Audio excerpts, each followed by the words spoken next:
एक बार की बात है, एक गांव में एक बहुत ईमानदार और मेहनती किसान रहता था।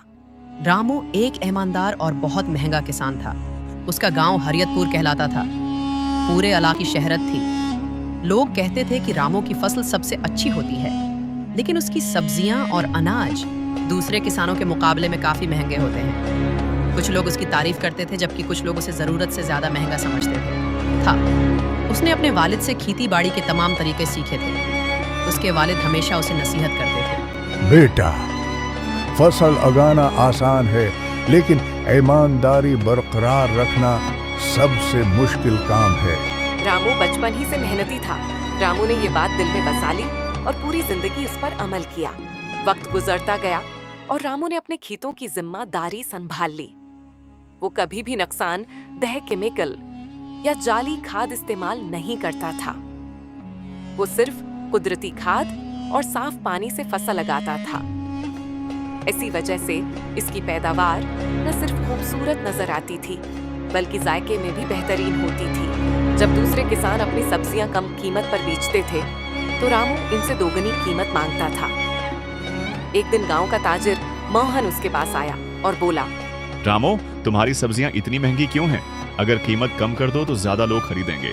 रामू मुस्कुराया और बोला, मोहन भाई, मैं किसी को धोखा नहीं देता। मेरी फसल लगाने में ज्यादा मेहनत, वक्त और खर्च लगता है।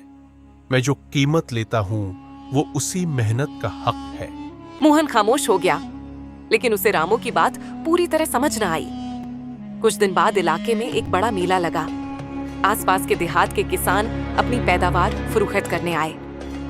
रामू भी अपनी सब्जियां और अनाज लेकर मेले में पहुंचा।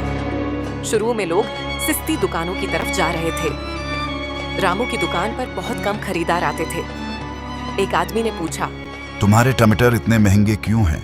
रामू ने सुकून से जवाब दिया, आप खरीदना चाहें तो खरीद ले, लेकिन मैं यकीन दिलाता हूँ कि उनमें कोई नुकसानदेह चीज शामिल नहीं। इस शख्स ने थोड़े से टमाटर खरीद लिए और चला गया। 2 दिन बाद वही शख्स वापस आया, लेकिन इस बार अकेला नहीं था।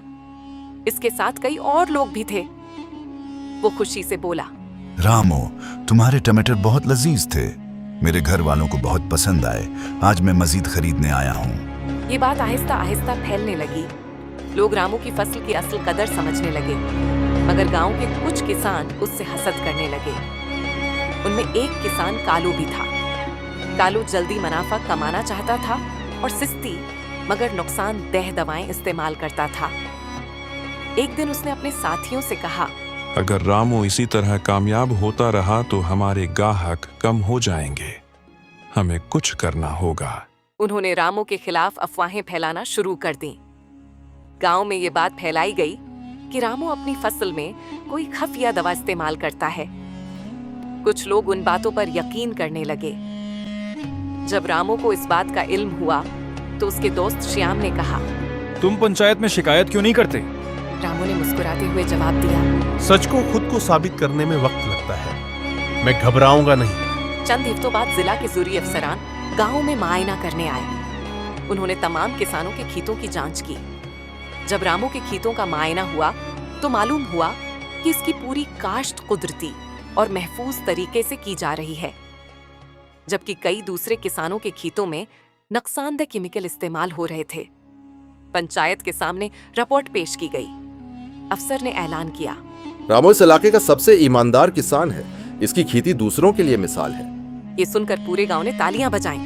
कालू और उसके साथी शर्मिंदा हो गए, लेकिन रामू ने किसी का मजाक नहीं उड़ाया।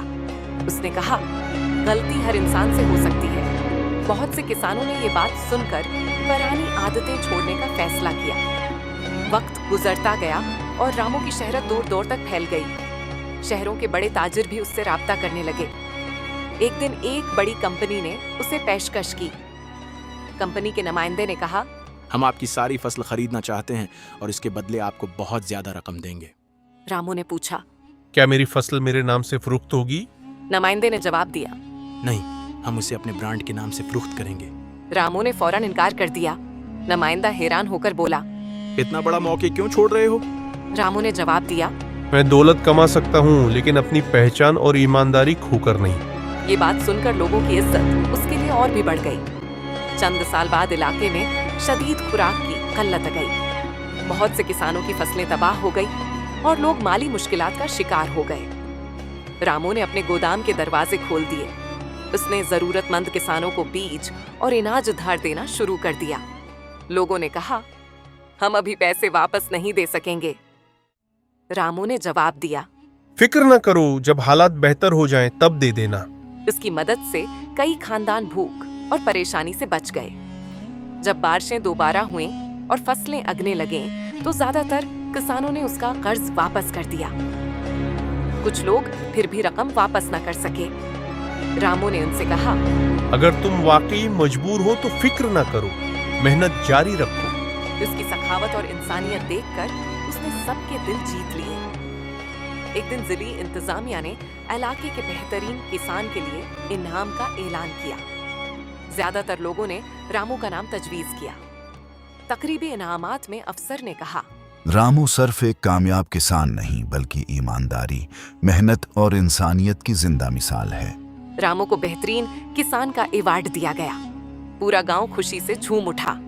अवार्ड हासिल करने के बाद रामू ने कहा, यह आजाद सिर्फ मेरा नहीं, इन तमाम किसानों का है जो मेहनत और दियानतदारी से काम करते हैं।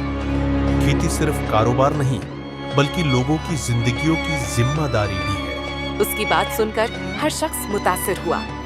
साल गुजरते गए और रामू बूढ़ा हो गया। इसके बच्चों ने भी खेती बाड़ी संभाल ली। रामू ने उन्हें हमेशा यही सबक दिया, असल कामयाबी दौलत कमाने में नहीं बल्कि लोगों का एतमाद जीतने में है। आज भी जब हिरियतपुर के लोग रामू को याद करते हैं तो कहते हैं, रामू वाकई महंगा किसान था, लेकिन उसकी ईमानदारी की कोई कीमत नहीं थी। इसने साबित कर दिया कि सच्चाई और ईमानदारी का रास्ता अगरचा मुश्किल होता है, लेकिन आखिरकार यही रास्ता इज्जत, एतमाद और कामयाबी तक ले जाता है। और इसी वजह से रामू का नाम हमेशा एक मिसाली और ईमानदार किसान के तौर पर याद रखा गया।